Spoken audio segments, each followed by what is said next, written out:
Alright guys, I apologize, it's probably going to be noisy here with wind, but this field back here, if y'all remember, I tried seeding it down, and as you can see, there's nothing coming. But on Memorial Day, I planted corn back here, and as you can see, done got this corn coming out of the ground.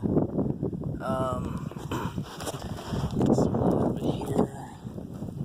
There's one. Keep going. Got us a weed.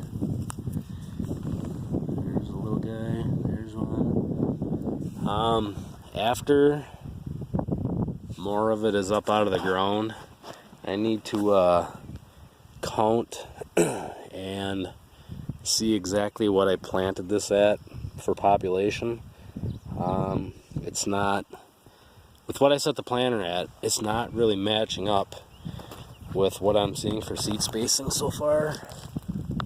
There's one, and if in that back corner back there, on that higher ground, there's a lot of it that's already like what this taller stuff is, and they're spaced really close together.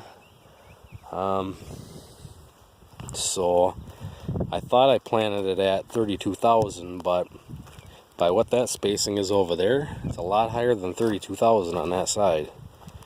So yeah, after more of it is up, like I say, it was Memorial Day and it's coming out of the ground right now. So by the end of the week, it all should be out of the ground. And then I'm going to go through and take some measurements and try and figure out exactly what my corn planter is planting at, because the gear combination or the sprocket combination that I have it set at isn't an option in the book. So something's not right. But it's what I planted it at last year, and I never really gave it any thought until Eric said something to me the other day about what he's planting population at. So I looked it up in the book again, and like I say, that sprocket combination, it doesn't give me an option for that. So I'm going to have to count these once they get growing and just see exactly what it's planting at. So on my sandier ground here, I thought last year, the year before, I bumped it up to 32. We were going to try a little bit more population, but normally I only plant about 26, and 26 has always done really good.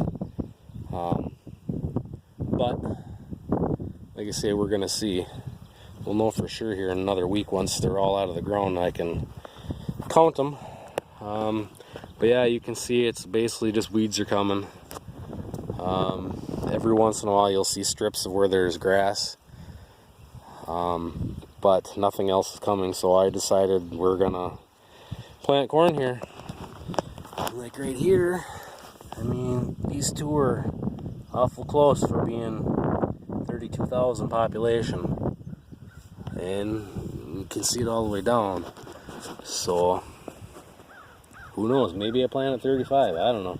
Like I say, it doesn't give me that sprocket combination in the book, so I'm gonna have to count it just so I know for sure.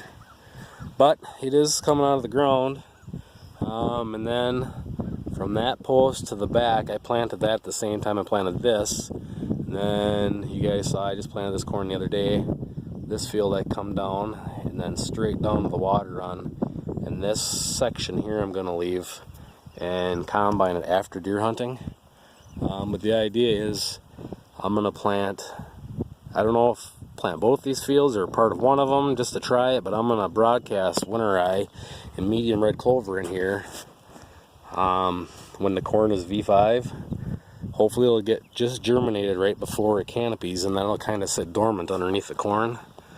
And the idea is then I can combine this and then put the cows out here basically until there's too much snow that there's nothing left for them to graze, and hopefully I won't have to feed them any hay until that point.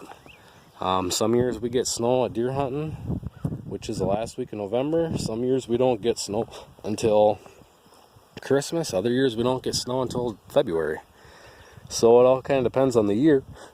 But I figure for deer hunting, I want to put posts in the water run here and fence it so when they're grazing they can't be going back and forth because they're just going to ruin this. I'm going to set a post here and I'll just put a poly wire around where this corner is going to be for deer hunting.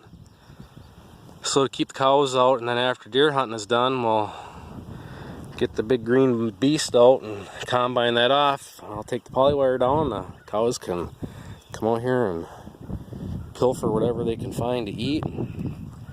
Like I say, I don't know if I'm going to broadcast all of it. I might just do some. Like I might do down here where the cows out winter because it's going to be better fertility. And then the other stuff we'll just no-till in after we're done combining. Not sure yet. That wind is probably messing with everything. But we're going to try it. If I can get by without feeding any stored feed for a longer period, that's just more money in my pocket because that's more feed that I'm going to have saved. That need be, I'll buy some more animals to feed. You can see they're moseying their way back out to the hill. So anyways, this is probably too windy, so I'll catch you guys later.